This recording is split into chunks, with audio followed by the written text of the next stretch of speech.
गुरुजी शुक्राना। गुरुजी अनंतम शुक्राना हमारे गुरुजी महाराज का। ओम नमः शिवाय। शिवजी सदा सहाय। ओम नमः शिवाय। गुरुजी सदा सहाय। शुक्राना अनंतम शुक्राना। 14th चैप्टर है दक्ष की 60 कन्याओं सहित सती का लालन पालन। अब दक्ष के यहाँ जो कन्याएं उत्पन्न होती हैं उनके साथ सती का भी जन्म होता है और उनका किस प्रकार लालन पालन हो रहा है वह सब इस अध्याय में बताया गया है। ब्रह्मा जी बोले, हे मुने, तब इस समाचार को सुनकर मैं शीघ्र ही अपने पुत्र दक्ष के पास गया और उन्हें समझा बुझाकर उनका शौक और तुम्हारे प्रति क्रोध शांत किया, तुमसे मित्रता स्थापित कराई, फिर तुम्हें साथ लेकर अपने लोक में आया। पश्चात दक्ष ने अपनी स्त्री के गर्भ से सुंदर 60 कन्याएं उत्पन्न की। पुनः स्वस्थ चित्त हो धर्म आदिकों से उनका विवाह कर दिया। तब उनमें से 10 कन्या धर्म को दी, 13 कश्यप को, 2 भूतांगी रस और कृशाश शिव को, शेष गरुड़ को दे दी, जिनमें से 3 लोक भर गया। और इनमें कोई शिवा को बड़ी कहते थे तो कोई बीच की और कोई उन सब में छोटी, परंतु कल्प भेद से तीनों प्रकार सत्य है। कन्याओं की उत्पत्ति के समय दक्ष ने अपनी स्त्री के साथ जगदम्बिका शिवा का मन में ध्यान कर उनकी स्तुति की थी, तो अनेकों क्रीड़ा करने वाली परमेश्वरी सबको मोहित करके अपने पिता से इस प्रकार बोली कि जिसमें उनकी माता भी सुन सके और औरों की तो बात ही क्या है। देवी ने कहा कि प्रजापति, तुमने कन्या के लिए पहले जो मेरी आराधना की है उसके अनुसार तुम्हारा अभिष्ट सिद्ध होगा, तुम तप करो। दक्ष के ऐसा कहकर देवी अपनी माया से बाल्य भाव धारण कर माता के पास जाकर बैठ गई और रोने लगी। उनके रुदन को सुनकर संभ्रम असीवनी की कन्या शिवा का रूप देखकर सारी स्त्रियां हर्षित हो गईं तथा सारे नगरवासी जय जय शब्द करने लगे। गाने बजाने के साथ उत्सव हुआ और पत्नी सहित दक्ष उस कन्या का मुख देखकर बड़े ही हर्षित हुए। तदंतर विष्णु आदि देवता बहुत से मुनियों को साथ लिए वहां आकर अनेकों उत्सव करने लगे। सबने दक्ष कन्या जगदीश्वरी को प्रणाम कर स्तोत्रों सहित उनकी स्तुति की। सब देवता जय शब्द उच्चारण कर दक्ष और वीरनी की प्रशंसा करने लगे। देवताओं की आज्ञा से दक्ष ने उनका नाम उमा रखा। फिर उनके और भी नाम हुए। दक्ष ने विष्णु और मुझको, सब देवताओं और मुनियों को हाथ जोड़कर प्रणाम किया और यथोचित सबकी पूजा की। सबने दक्ष की प्रशंसा कर अपने स्थान को मार्ग लिया। वीरनी माता ने विधिवत उस कन्या का संस्कार कराकर स्तनपान विधान से उसे दूध पिलाया। माता वीरनी और महात्मा दक्ष ने बड़े प्रेम से उस कन्या का पालन किया। वह कन्या शुक्ल पक्ष के चंद्रमा के समान प्रतिदिन बढ़ने लगी। वह अपनी सहचारियों के साथ खेलती हुई प्रतिदिन शंकर की प्रतिमा का निर्माण करती और बालकोचित गीत गाती और शंकर का स्मरण करती, जिससे माता पिता का स्नेह उस पर प्रतिदिन बढ़ता ही जाता था। फिर वह बाल्यकाल के सब कामों को छोड़ गृह कार्यों में चतुरता दिखाने लगी, जिससे उसके माता पिता बार बार हर्षित होते थे।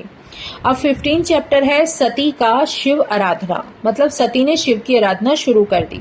ब्रह्मा जी बोले, एक समय जब वही संसार की सारभूत सती अपने पिता दक्ष की गोद में बैठी थी, तो मैंने तुम्हारे साथ जाकर उसे देखा और उसके पिता ने मुझको और तुमको भी प्रणाम किया और लोक रीति के अनुसार हमने भी अपनी पूरी भक्ति से उनको प्रणाम किया। सती को देखकर हम दोनों नम्र हो उसके पिता के दिए हुए आसन पर बैठ गए और सती से बोले कि हे सती, जो तुम्हें चाहते हैं और जिन्हें तुम चाहती हो, क्या ऐसे जगदीश्वर की तुम पत्नी बनोगी?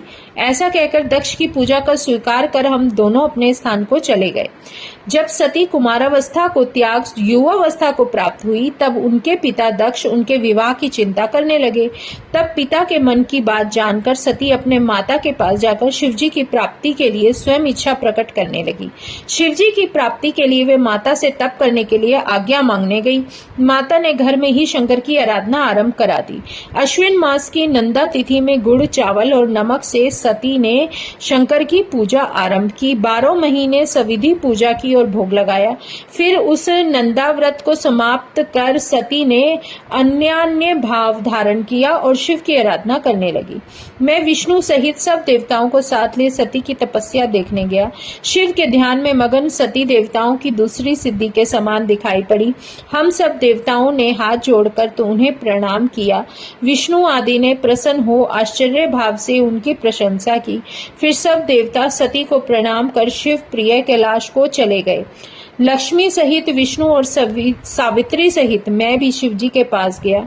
वहां शिव को देखकर चकित हो हम सबने हाथ जोड़कर स्तोत्रों द्वारा शिव जी की बड़ी स्तुति की।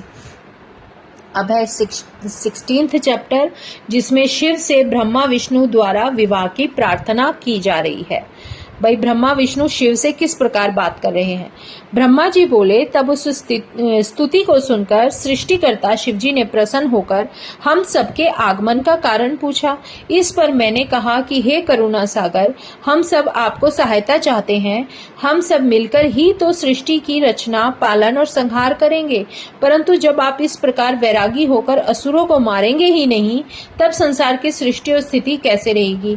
आप इस कार्य में हमारा सहयोग दीजिए। आप ही से हमारा और विष्णु का आविर्भाव हुआ है। हम दोनों सब पत्नीक हो गए हैं। अतएव आप भी देवताओं के हितार्थ भार्य रूप में कोई स्त्री ग्रहण करें। आपसे पहले कहा भी था, जब मैं गुणा सागर रुद्र में प्रकट होऊंगा, तब संहर्ता का और स्त्री से विवाह कर संसार का कार्य करूंगा। अब आप अपनी प्रतिज्ञा को पूर्ण करो। अतएव संसार का कार्य करने के लिए आप एक स्त्री ग्रहण कीजिए।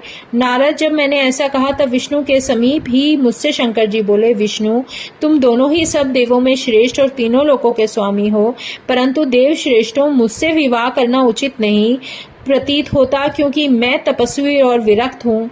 मुझे अवधूत को स्त्री से क्या प्रयोजन। विवाह लोक बंधन है, मेरी उसमें कुछ भी रुचि नहीं है। फिर भी लोक कल्याण के लिए यदि हठ करोगे तो भक्तों के अधीन होने के नाते विवाह कर लूंगा, परंतु पहले तो आप उस काम रूपिणी योगिनी को तो उपदेश कीजिए कि जो विभाग पूर्वक मेरे तेज को श्रवण कर सके।